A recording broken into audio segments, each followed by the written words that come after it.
ମଣ୍ଡିରେ ପଡ଼ି ରହିଛି ହଜାର ହଜାର ଧାନ ବସ୍ତା। ମିଲରଙ୍କର ଦେଖା ନାହିଁ କି ଟ୍ରକ୍ ଯୋଗାଇ ପାରୁନି ଯୋଗାଣ ବିଭାଗ।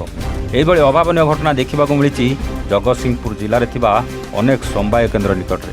ଚାଷୀର ଟୋକନ କଟିଯିବା ଭୟରେ ନିର୍ଦ୍ଧାରିତ ସମୟ ମଧ୍ୟରେ ଚାଷୀ ନିଜ ଧାନକୁ ସମବାୟ କେନ୍ଦ୍ର ନିକଟରେ ରଖୁଥିବା ବେଳେ ଚିନ୍ତା ଓ ଆଶଙ୍କାରେ ଚାହିଁ ବସିଛି। ଆଉ ସେପଟେ ନା ଦେଖା ମିଳୁଛି ମିଲରଙ୍କର, ନା ଦେଖା ମିଳୁଛି କୌଣସି ଟ୍ରକ୍ର। ଏମିତି ଘଟଣା ଜଗତସିଂହପୁର ଜିଲ୍ଲାର ପ୍ରାୟ ଅନେକ ମଣ୍ଡିରେ ଦେଖିବାକୁ ମିଳିଛି। ଆଉ ଚାଷୀଙ୍କ ସହିତ ସମବାୟର ସଭାପତିମାନେ ମଧ୍ୟ ସରକାରକୁ ଅପିଲ କରିଛନ୍ତି ଯଥାଶୀଘ୍ର ମିଲର ଆଉ ଟ୍ରକ୍ ଯୋଗାଇ ଚାଷୀଙ୍କ ଧାନକୁ ଉଠାଇ ନିଆଯାଉ। ମୁଁ ଭୀମସେନ ମୁଦୁଲି, ସଭାପତି ବୋରିକିନା ପ୍ୟାକ୍ସ। ବାସ୍ତବିକ କଥା, ସରକାର ଏଥର ତାଙ୍କର ଧାନ ପ୍ରୋକ୍ୟୁରମେଣ୍ଟର ପ୍ରକ୍ରିୟା ଚେଞ୍ଜ କରିଛନ୍ତି, ଏହା ସତ୍ୟ। କିନ୍ତୁ ଗୋଟେ ସମସ୍ୟା ବର୍ତ୍ତମାନ ପ୍ରାଇମେରୀ ସ୍ତରରେ ଆମେ ଦେଖିବାକୁ ମିଳୁଛୁ, ଆମ ପାଖରେ ଗାଡ଼ି ଆଭେଲେବୁଲ୍ ହେଉନାହିଁ।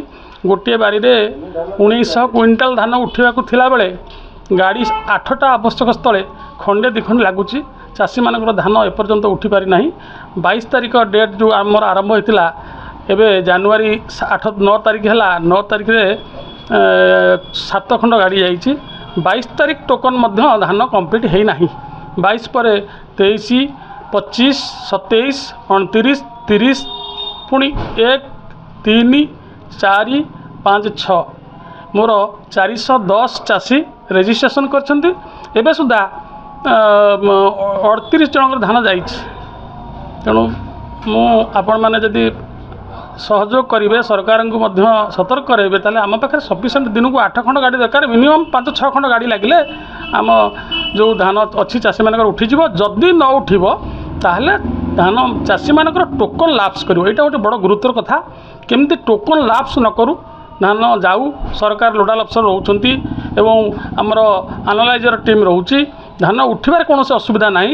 FAQ ମାନର ଧାନ ଯାଉଛି, କିନ୍ତୁ ବାସ୍ତବିକ ଗାଡ଼ି ଆମ ପାଖରେ ସଫିସିଏଣ୍ଟ ପହଞ୍ଚି ପାରୁନାହିଁ, ନା ଚାଷୀମାନଙ୍କର ଧାନ ଠିକ୍ ଭାବରେ କିଣା ହେବ ବୋଲି ଆମର ଆଶା ସନ୍ଦେହଜନକ ରହିଛି।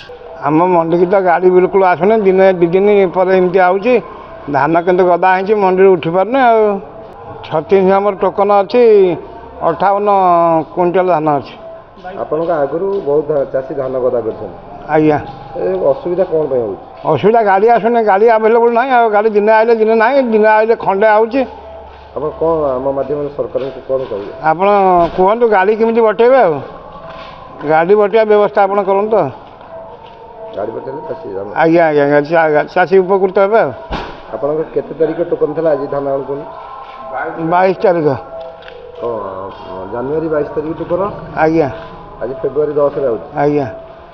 ଏହି ହେଉଛି ମୁଖ୍ୟ ମୁଖ୍ୟ ଅଭିଯୋଗ ଗାଡ଼ି। ସରକାରଙ୍କୁ ଆପଣ ଜଣାନ୍ତୁ, ଗାଡ଼ି ଆମକୁ ବଟାନ୍ତୁ, ଆମ ଚାଷୀ ଭାଇ ଉପକୃତ ହୁଅନ୍ତୁ। ଜଗତସିଂହପୁର କମଳାକାନ୍ତ ବାରିକଙ୍କ ରିପୋର୍ଟ, A1 ଓଡ଼ିଶା।